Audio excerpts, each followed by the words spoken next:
Hello and welcome to your lecture on the Roman Empire, Part 1. Grab your student notes and use them to follow along and fill in any blanks that you missed in class. The Roman Empire began in 27 BC when Octavian, later known as Augustus Caesar, handed his powers back to the Senate and was told, no, you stay in charge. He did. And from then on, Rome was an empire ruled by emperors with some assistance from the Senate. This continued until 476 AD, when Rome fell for the final time to outside invasion. As I mentioned, emperors ruled with help from the Senate. But why? If you just have one person in charge, why keep a Senate around? The answer is simply that although Rome was no longer a republic, she still liked the idea of a republic and hated the idea of having a king. So the Senate remained, at least nominally, in power so that people could pretend that they still had a republic. The senators could pretend they still had a say. All the powers of the assemblies, those public assemblies that used to decide who got elected, were given to the Senate, who then obeyed the emperor. And most of the most well-respected emperors still listened to the Senate and at least pretended that the Senate had a say in what was going on. When you have an emperor that is just one person in charge who is not elected, you come across the problem of succession. How do you decide who gets to be the next emperor? And this question was decided in several different ways throughout the empire, depending on the time period and the emperor in question. Sometimes succession was hereditary. That means that the next emperor would be related by blood in some way to the previous emperor. Sometimes succession was decided by appointment. An emperor would choose somebody whom he liked and trusted to be the next emperor. And finally, sometimes succession was decided by violent overthrow. In other words, someone would lead a group of people against the emperor, overthrow him, kill him, and take over as emperor in his place. One of the main differences between having a single ruler like a king or an emperor and having a lot of rulers like the Roman Republic's assemblies and Senate and consuls or our current House of Representatives and Senate and President is that a single ruler can make decisions and execute them much more quickly than a larger governing body that has to deliberate and debate and pass laws through every branch of the government. This means that if you have an excellent ruler with a high organizational capacity, he can do a lot of good in a short time, much more than the larger governing body can. But on the other hand, because that ruler is making decisions so quickly, if he is a bad ruler, he can do a lot more harm in a shorter period of time than that bigger governing body can. Augustus Caesar was one of the good ones. He reigned from 27 BC to 14 AD, and as we've already discussed, he was a brilliant politician and capable ruler who convinced the Senate to give him power and then brought stability to the Roman Empire. Augustus was succeeded by his adopted son Tiberius, who reigned from 14 AD to 37 AD. Although no one's first choice, Tiberius didn't do too bad a job. He was a good general, and for most of his reign, until he went kind of crazy paranoid and ran off to the island of Capri, he was a good ruler. Unfortunately, his poor speaking ability frustrated everyone. He would go to the Senate and ramble for hours, and at the end, the senators would still be saying, "What do you even want us to do?" However, he was good with money, unlike many of the emperors after him, and he left Rome's treasury 20 times bigger than he found it. If you have trouble managing your money, I suggest you ask Tiberius for financial advice. You know whom you should definitely not ask for financial advice? Caligula.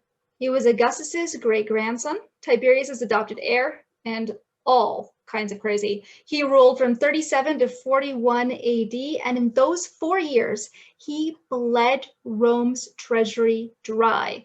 That's not all he bled dry. He tortured his enemies, he spent tons of money on gladiatorial fights, and he even tried to make his horse consul.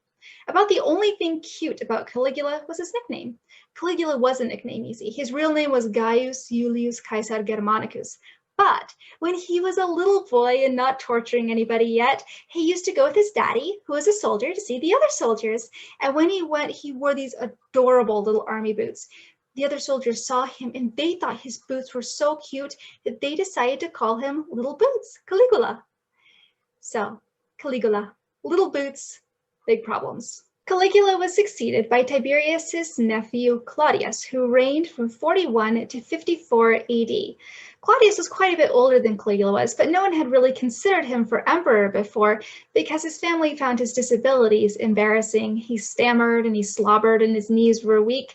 But you shouldn't judge a book by its cover. Claudius was an intelligent academic, an avid historian who wrote over 28 history books, all of which unfortunately have been lost. He made it his goal as emperor to rule well using the past as a guide, and he pretty much succeeded. His most notable accomplishment is conquering Britain. However, Claudius's taste in wives was not nearly as good as his taste in books, and his fourth wife, Agrippina, murdered him in order to put her 16-year-old son on the throne.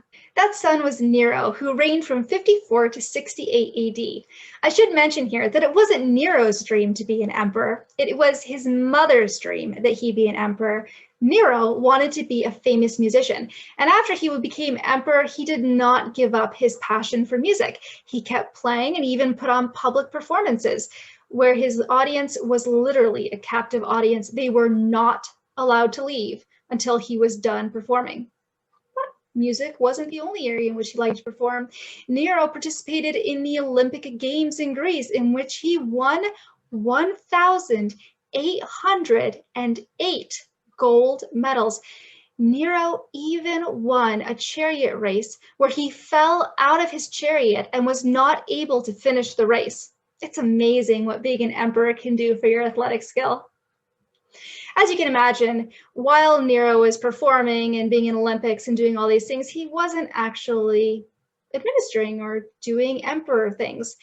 And that meant that things went very badly for Rome under his rule, except during the first 5 years, when he had excellent advisors who ran the empire for him. In fact, people say that if Nero had died after his first 4 or 5 years as emperor, people would remember him as one of Rome's greatest emperors.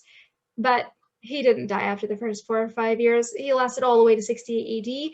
And after those 5 years, he ruled terribly, so badly, in fact, that after his death, Rome was plunged into civil war as people vied to become the next emperor.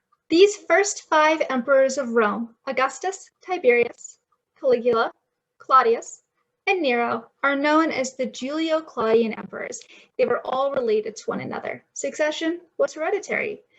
That would not be the case for many of the emperors that came after them. After the last of the Julio-Claudian emperors, Nero, committed suicide in 68 AD, Rome was plunged into chaos and civil war. There were 3 different emperors within the span of a single year. Finally, in 69 AD, we get our next good emperor, Vespasian. The Emperor Vespasian ruled from 69 to 79 AD. He came from relatively humble origins. He was the hardworking son of a tax collector, and at one point even drove mules in order to supplement his salary. Vespasian became a successful general, won the loyalty of his troops, and ended up coming out on top in the power struggle that followed after the Emperor Nero's death.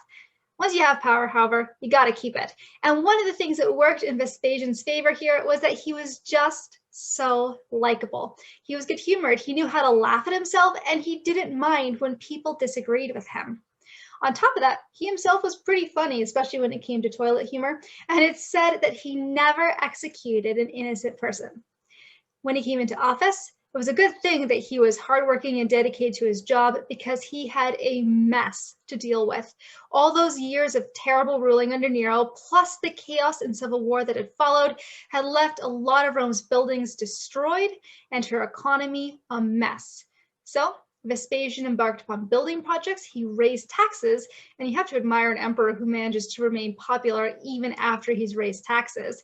And he used the money wisely to rebuild Rome's economy and to restabilize the empire. The most famous of Vespasian's building projects is the Colosseum, which is still the largest amphitheater in the world. It was built for the public's benefit. In here were massive spectacles, gladiatorial fights, and fake naval battles. The Colosseum could sit over 50,000 people.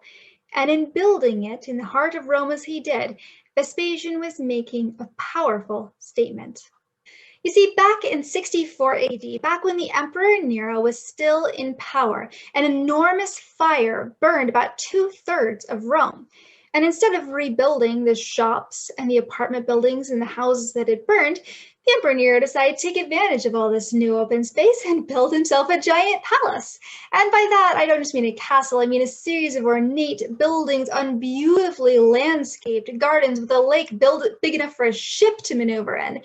And at the entrance, a colossal 120-foot bronze statue covered in gold of Nero himself. The message was clear. Nero cared a lot more for himself than he did about the people he was supposed to be ruling. But when Vespasian became emperor, he opened up that palace to the people of Rome, and on the spot where the lake had been, he built the Colosseum, this massive amphitheater for the public's benefit and entertainment.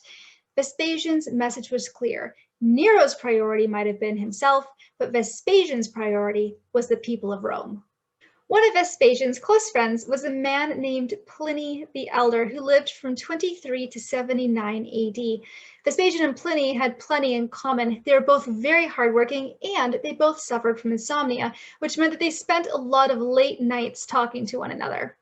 Although an able military commander, administrator, and scientist, Pliny the Elder is best known for the books that he wrote. His most famous work is the Naturalis Historia, or Natural History, a 37-volume encyclopedia in which Pliny attempted to compile all of the scientific knowledge of the world at that time. It was so influential that the Naturalis Historia ended up being the Western world's primary source of scientific knowledge for over 1,500 years. By all accounts, Pliny had a burning and insatiable curiosity. He wanted to know everything about everything. So as you can imagine, when a certain volcano near the towns of Pompeii and Herculaneum erupted, he made sure that he had a front row seat. In the year 79 AD, Mount Vesuvius, a volcano near the Bay of Naples, erupted. It's thought that the explosion was 100,000 times greater than that of the atomic bomb at Hiroshima, although of course there wasn't any radiation poisoning afterward. Although this is an artist's interpretation of the eruption of Mount Vesuvius, in the year 1944 AD, Mount Vesuvius erupted again, and this time people were able to take pictures. The eruption of Mount Vesuvius in 79 AD covered the nearby towns of Pompeii and Herculaneum in a thick layer of ash.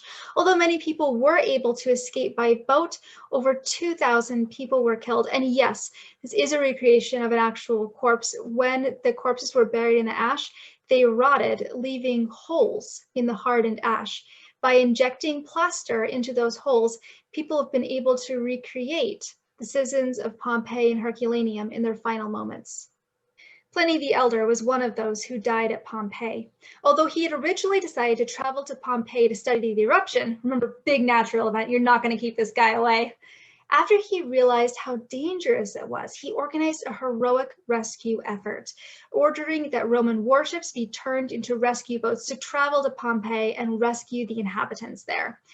Pliny himself went along. And even after he was stranded at Pompeii, and even after the sky turned black and ash started raining down, he kept taking notes on every stage of the eruption. He was, to the end, a true scientist.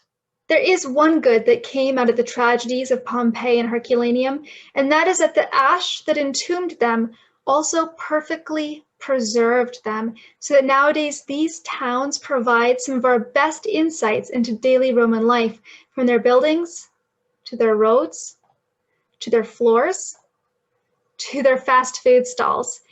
When you wander through Pompeii, or at least for me, when I wandered through Pompeii, it felt like wandering through a city stopped in time and full of ghosts, so that even as I wondered at all of it, I couldn't help but start to weep. On a lighter note, while still talking about daily life, as you might have guessed from those floors and those fast food stalls, things were generally pretty good for many people in the Roman Empire. With the help of good emperors and despite the harm of bad emperors, the wealth and the stability of the Roman Empire led to new inventions and a better quality of life for many people. Well-built roads, some of which are still in use today, connected the empire and made travel and trade easier. Sanitation improved. Aqueducts carried fresh water to the city while the sewers carried away the waste. There were public bathrooms and even indoor plumbing. Mass-produced pottery like dishes and roof tiles made basic comforts affordable, and you begin to see new inventions crop up like newspapers, locks and keys, grid-based cities to make it easier to get around, socks, concrete, central heating, and a calendar very similar to our own.